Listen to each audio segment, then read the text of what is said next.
All right, so we're back at the shop with Brother Zebulon, student in the ministry. Assalamu alaikum, my brother. Wa alaikum salam, sir. How's the day going? Everything's great.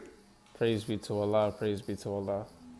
Yeah, so we're here at the shop, and we wanted to discuss some of the inspirations the brother had. Because when we look at the walls, we see a lot of interesting things, educational things. And we just want to know what encouraged you to hook the shop up the way that you have it hooked up. So, Well, first, like I was just saying, we mm-hmm. want to make sure we have the consent of everybody. You fine with this, Mike? Mm-hmm. All right. You fine with this? Yeah, no. Okay. Okay. Well, what inspired me was just being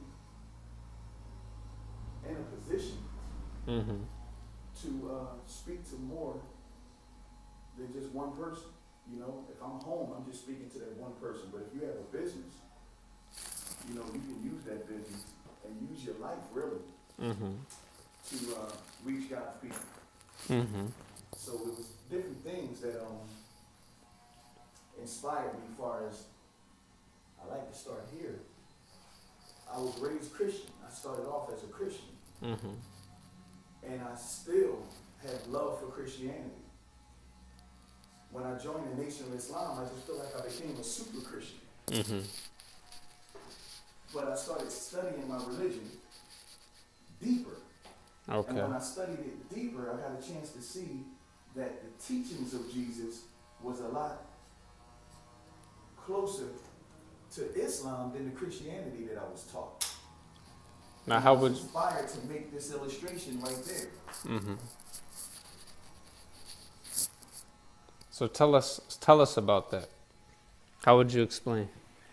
Well, if you look at it, it says followers of the way. The Bible talks about followers of the way. It says the way in Christianity. Mm-hmm. Well, the Most Honorable Elijah Muhammad said, never criticize a dirty glass. He said, put a clean glass next to it Mm-hmm. and let the people decide for themselves. So just using that advice, I had my wife paint that, but I wrote it down sitting right at this table here. Okay. I wrote that illustration down because I just wanted to just put a quick understanding of both religions Mm-hmm. that most people would agree to. That when you read the gospel, you'll see that Jesus had a religion that was basically called the way. Okay. The way means he's the guide and he's showing us the way. So that means you have to get up if you want to be with Jesus, because you can't follow the way sitting down.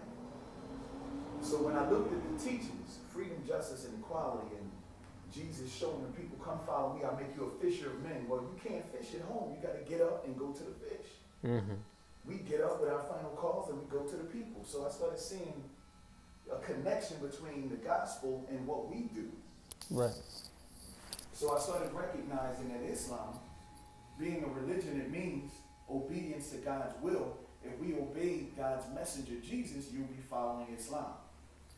So followers of the way started looking like light. And then when I remembered the way I was raised, Christianity, and the doctrine of Christianity says that the blood of Jesus is the way. Mm-hmm. And once we accept the fact that he shed his blood and died on the cross for us, Mm-hmm. if we accept that and confess that with our lips and believe it with our hearts, that we will be saved. Right. So one side says death and rise of Jesus the Christ is salvation. And then the other side says fishers of men and non-stop sacrifice and submission to God's will, you'll be saved. To me, I felt like you don't have to be a scholar to figure out which one is the clean glass and which one is the dirty glass. Mm-hmm. Okay. Very good.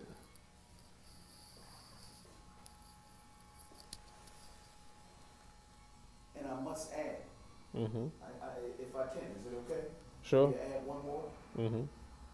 The blood of Jesus in both, I didn't put it up there to expose anybody or make anybody feel bad or to make a person feel like his interpretation is wrong if he sees one side or the other, because in the essence of truth, both sides are right. But it must be explained and understood. When we talk about Jesus' blood being salvation, Jesus' life is salvation. And that's the way the interpretation should be. According to the teachings of the Honorable Elijah Muhammad, is lifeblood.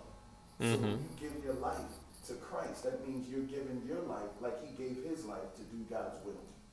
Okay. So the blood of Jesus is salvation. But it's a different interpretation. Okay. Now, in talking about salvation, I heard the minister once mention that talk about love being the key to saving black people. Absolutely. But when we look in the community, we see violence, we see disrespect. Right. So, is it possible to love someone who's acting totally crazy, totally out of pocket, and Yes, sir. and how is that possible? How does that work? Well, it's all in the gospel. Mm-hmm. Jesus says to love your enemy. Mm-hmm. And at the time, just like we're supposed to practice on ourselves, I can't love you until I love myself. Mm-hmm. You know, whatever I do in the street, I'm a hypocrite if I'm not doing it in my house. Okay. So if you go to Matthew chapter 10, Jesus said, go ye not in the way of the Gentiles, or in any city of the Samaritan enter ye not. Go ye rather to the lost sheep that's in the house of Israel. Mm-hmm. So now you have a people, a hidden group of people, really. Because he's not saying Israel, when you read it carefully, he's saying the lost sheep that's inside Israel. Mm-hmm. So now you got a Hebrew group of people that are lost inside Israel. You're not really talking about the scribes, the Pharisees, and the Sadducees. They would be Israel. Those are the same people that Jesus argued with in the best of manners, of course, but they were all over Jesus. Mm-hmm. When you read the gospel, you can't really find Jesus doing anything without the scribes, the Pharisees, and the Sadducees hot on his trail. Mm-hmm. But then he ended up speaking to a group of people who were Abraham's seed as well, as was John the Baptist. Mm-hmm. Abraham's seed, Joseph, Abraham's seed. But they were a little different from the scribes, Pharisees, and Sadducees. So they would be the lost sheep. And when you lost, that means you don't know your way. Mm-hmm. I don't want to speak too long, but I just really want to cover this because there's a correlation with them and us. The connection between them and us is we're lost in America, the lost sheep of America. Mm-hmm. And we are Abraham's seed, coming from the Semitic areas that were brought over here, and we became lost. If I took you to another country, you would be lost in that country, meaning you don't know your way back. Mm-hmm. You're in a strange land with a strange group of people, and you have a strange religion that's being forced on you that wasn't your religion. And you're lost and you need to be guided now. Mm-hmm. So this is what I see when it comes down to us. And when you learn how to love yourself, I said before that you have to have knowledge of self before you can have love for self. Mm-hmm. So in getting knowledge of self, you learn these things, and it gives you patience now with your people, that if they don't know who they are and where they're going, now you can be the guide once you're guided, and you can have more patience with your people. Okay. So Jesus says, love your enemies and pray for those who try to hurt you. Pray for your enemies. And I believe that's in chapter 5, Matthew 5:30. Mm-hmm. If you know a person has a problem, your patience level, if you have wisdom and knowledge of yourself, should be a little strong enough to kind of excuse his ignorance. Mm-hmm. And you pray that he gets what you got. That's what Matthew 5:30 really means. Okay. According to the teachings of the Most Honorable Elijah Muhammad, not myself. because I didn't figure these things out. That's why I like to make that plain. Now, I've heard the Most Honorable Elijah Muhammad also talks about an open enemy. How would you explain? Can you repeat that? The Honorable Elijah Muhammad talks about an open enemy as well. An open enemy. Yeah, that's a good question, brother. Well, your open enemy would literally be your enemy by nature. Mm-hmm. And a lot of times if you hear enemy, if you hear devil, of course you all automatically think evil, wicked, and you don't understand that both is being used for God's glory. Mm-hmm. So when you say open enemy, that's an enemy that is literally made by nature to be your enemy. It's the opposite you. Mm-hmm. And when you have both positive and negative, your car can get started with both. Because you have a hot wire and then you have a ground wire. Mm-hmm. But if one of them is missing, you can forget starting that car up. Mm-hmm. What is God's goal? I was taught by the Honorable Minister Louis Farrakhan, the teachings of the Honorable Elijah Muhammad. We have been taught well. Because what are you really saying? What is he really saying? What is the teachings really saying to us about this? That perfecting humanity takes a long time. Mm-hmm. Perfecting humanity takes balance. And you don't have any right when you don't have wrong. Mm-hmm. So your open enemy is your natural enemy, but he's also the solution to the signs of rebellion that always existed inside of us. Mm. And when you say rebellion, speak on that a little bit. Well, the signs of rebellion is like with children, whether it be physical children or adults with a childlike understanding. Mm-hmm. We have the tendency to want what we want, and we don't want to really work for it. We want it now. We have no patience. Mm-hmm. We have the tendency to not be able to see with the eyes of God. We see with our eyes. Mm-hmm. God is from above, and we are from beneath. So you can't see too far down the street when you're low. Right. Right now, I know William Penn is down there at City Hall, but I can't see him because I'm not high enough. But once I elevate my thinking, I can see him. Mm-hmm. So God is from above and we're from beneath. So I don't want to put wrong information. That is William Penn down there, right? right. Yeah, right. Yes, sir. All right. So This is first take. Mm-hmm. So as a person who's, a brother who's striving to have a more elevated perspective and view on things, just to take it back to the killing, what do you say to the To take it back to what? the killing and the violence? Okay. What do you say to the family members, sisters and mothers who've lost, a loved one, a young one, due to the violence in the community, the self-hate? I mean, what would you say? What do you say to them? I mean, whenever you solve a problem or whenever you fix something, Mm-hmm. the number one thing you have to do first is just get up. So it starts off small. Mm-hmm. Caring enough to even want to get up and do something. Mm-hmm. So I would say, come on out to the class Mm-hmm. for the men so we can get this knowledge. I wouldn't do something like that because I love my people too much. Mm-hmm. I wouldn't do something like that because I love humanity too much. Mm-hmm. Not just my people. But it takes knowledge that gives me that kind of love, and that's where it starts. So I would encourage any parent to try to get that parent to encourage their children to come to the men's class, FOI class, 730, 2508 North Broad Street, Mm-hmm. so they can get some of this knowledge. And I would recommend them to go to the same place on Saturday for Right. a women's class. Mm-hmm. And I believe once we become students of the teachings of the Honorable Elijah Muhammad, a lot of this is slowed down. Mm-hmm. We go in the neighborhoods and we say we want to stop the killing Mm-hmm. and reduce the crime. So with knowledge, we can stop this killing. Mm. Only God can stop the crime. Okay. Absolutely. Would you say, is there a difficulty factor to be black and to be Muslim? How would you say?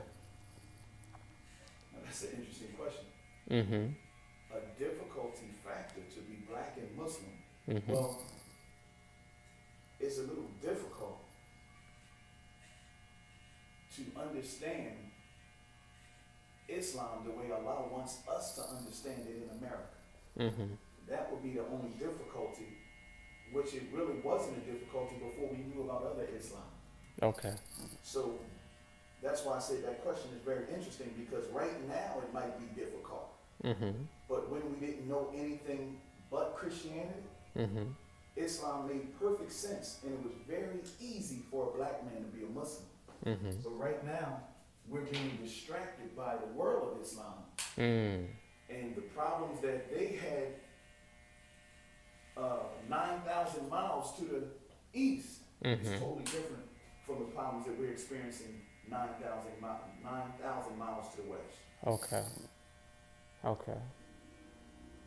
That makes it a little difficult. Okay. So now, as a Muslim brother, on both fronts, I mean, as far as your work here in the city that you live in the community that you live, but then also on a wider scale, when we talk about like globally, what do you want to see from the Muslim communities? Oh man, I want to see Mm-hmm. Muslims benefit and utilize the purest revelation known to man, Mm. the Holy Quran.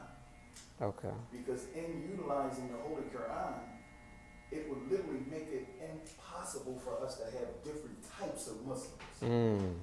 The Holy Quran is written in a way by God's last prophet, Mm-hmm. in a way that would eliminate any types of division, because it's 100% true. And Mm-hmm. it doesn't promote divisions.